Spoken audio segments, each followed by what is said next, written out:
ایران نے اسرائیل پر میزائل حملوں کی 86ویں لہر میں حیفا کے آئل ریفائنریز کو نشانہ بنایا، جس کے بعد آگ بھڑک اٹھی اور دھوئیں کے بادل اٹھنے لگے، جبکہ میزائل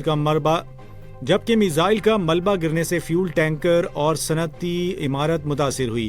تل ابیب پر حملوں کے باعث اسرائیلی پارلیمنٹ کا اجلاس بھی مؤخر کر دیا گیا، جبکہ اسرائیلی فوج نے 261 اہلکاروں کے زخمی ہونے کی تصدیق کی ہے۔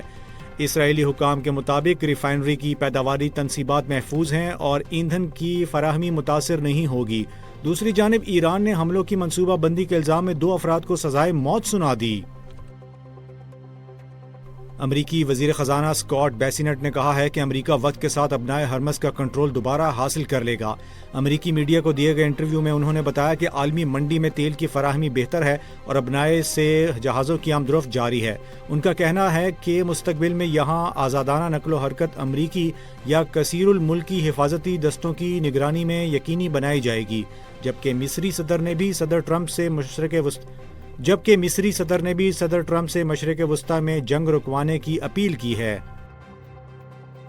وزیر اعظم کو یورپی کونسل کے صدر اینتھونیو کوسٹانے نے ٹیلی فون کیا، جس میں مشرق وسطی کی کشیدہ صورتحال اور پاکستان یورپی یونین تعلقات پر تبادلہ خیال کیا گیا۔ دونوں رہنماؤں نے ایران اور خلیجی خطے میں بڑھتی کشیدگی اور اس کے عالمی معیشت پر اثرات پر تشویش کا اظہار کرتے ہوئے مذاکرات اور سفارتکاری کی اہمیت پر زور دیا۔ وزیر اعظم نے بحران کم کرنے کے لیے پاکستان کی ثالثی کوششوں سے آگاہ کیا، جبکہ یورپی کونسل کے صدر نے ان کوششوں کی حمایت کا اعادہ کیا اور برسلز میں ملاقات کی خواہش ظاہر کی۔ وزیر اعظم نے GSP+ اور آئندہ پاکستان یورپی یونین بزنس فورم کی اہمیت پر بھی روشنی ڈالی، جبکہ یورپی قیادت نے خطے میں امن کے لیے پاکستان کی کاوشوں کو سراہا۔ پاکستان کرکٹ بورڈ نے فاسٹ بالر نسیم شاہ پر سینٹرل کانٹریکٹ اور سوشل میڈیا گائیڈ لائنز کی خلاف ورزی پر 2 کروڑ روپے جرمانہ عائد کر دیا۔ 3 رکنی ڈسپلنری کمیٹی کی سماعت کے بعد یہ فیصلہ کیا گیا، جس میں نسیم شاہ کی غیر مشروط معافی بھی نوٹ کی گئی۔ PCB نے نسیم شاہ کے سوشل میڈیا ایڈوائزر کو بھی برطرف اور بلیک لسٹ کر دیا تاکہ یہ شخص کسی بھی کانٹریکٹڈ پلیئر کے ساتھ کام نہ کر سکے۔ بورڈ نے پیشہ ورانہ معیار اور معاہدوں کی پاسداری کو یقینی بنانے کا عزم دہرایا۔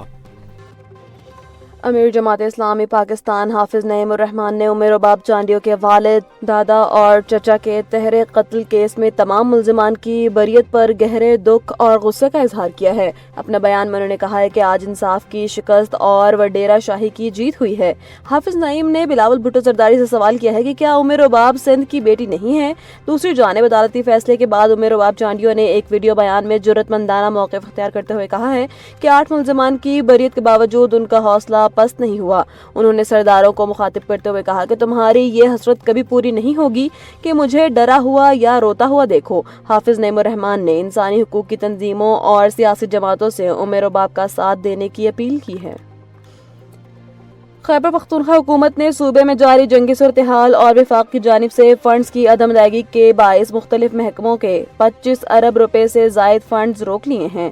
صوبائی وزیر خزانہ مزمل اسلم کے مطابق حکومت موجودہ معاشی حالات کا جائزہ لے رہی ہے اور آئندہ کے اقدامات اسی تناظر میں کیے جائیں گے۔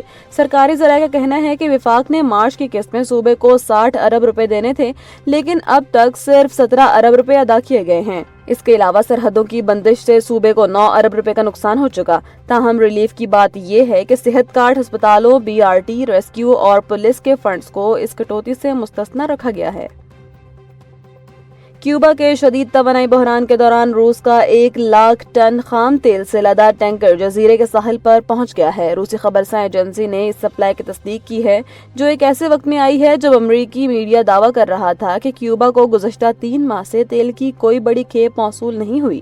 دلچسپ بات یہ ہے کہ امریکی صدر ڈونلڈ ٹرمپ نے اس معاملے پر نرمی کا اشارہ دیتے ہوئے کہا ہے کہ انہیں دیگر ممالک کی جانب سے کیوبا کو تیل کی فراہمی پر کوئی اعتراض نہیں ہے۔ اس بیان کو کیوبا پر عائد سخت امریکی پابندیوں میں ممکنہ نرمی کے طور پر دیکھا جا رہا ہے، جس سے وسطی امریکہ ملک کو توانائی کے سنگین بحران سے نکلنے میں مدد مل سکتی ہے۔ امریکی صدر ڈونلڈ ٹرمپ نے ایرانی قیادت کو سخت ترین وارننگ دیتے ہوئے کہا ہے کہ اگر ایران نے اپنے جوہری عزائم ترک نہ کیے تو اسے اپنے ملک سے بھی ہاتھ دھونا پڑ سکتا ہے۔ ٹرمپ نے دعویٰ کیا ہے کہ ایران اس وقت شدید کمزوری کا شکار ہے اور بالآخر اپنا افسودہ مواد امریکہ کے حوالے کر دے گا۔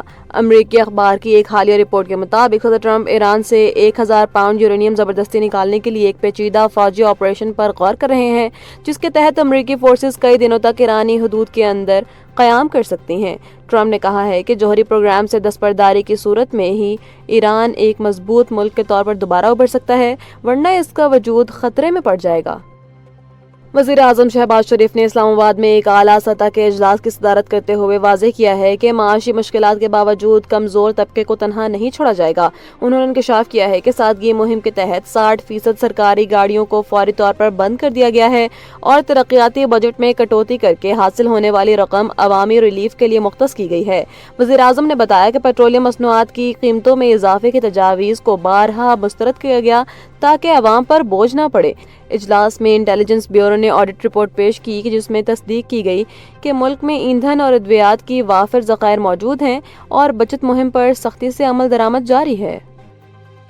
پاکستان بھر میں سونے کی قیمتوں میں ایک بار پھر بڑا اضافہ دیکھنے میں آیا ہے۔ آل پاکستان صرافہ جیمز اینڈ جیولرز ایسوسی ایشن کے مطابق فی تولہ سونے کی قیمت 3900 روپے کا نمایاں اضافہ ہوا ہے، جس کے بعد نئی قیمت 4,75,962 روپے کی بلند ترین سطح پر پہنچ گئی ہے۔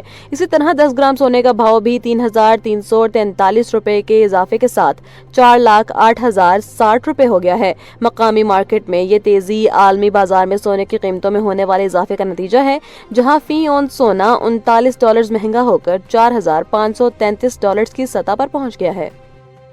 عالمی ایٹمی توانائی ایجنسی نے باضابطہ طور پر تصدیق کر دی ہے کہ ایران کے شہر قنداب میں واقع ہیوی واٹر کمپلیکس 27 مارچ کو ہونے والے حملے کے بعد مکمل طور پر غیر فعال ہو گیا ہے۔ ایجنسی کے مطابق اس تنصیب میں کوئی اعلان شدہ جوہری مواد موجود نہیں تھا، اس لیے تابکاری کے اخراج کو کوئی خطرہ نہیں۔ دوسری جانب اسرائیلی فوج نے اس حملے کی ذمہ داری قبول کرتے ہوئے دعویٰ کیا ہے کہ انہوں نے وسطی ایران میں ہیوی واٹر ری ایکٹر اور یورینیم پروسیسنگ پلانٹ کو کامیابی سے نشانہ بنایا۔ اسرائیل کا موقف ہے کہ یہ مقام جوہری ہتھیاروں کے لیے پلوٹونیم کی تیاری کا اہم مرکز تھا۔ ایرانی میڈیا نے حملے کی تصدیق تو کی ہے مگر کسی بھی جانی نقصان یا تابکاری کے اخراج کی تردید کی ہے۔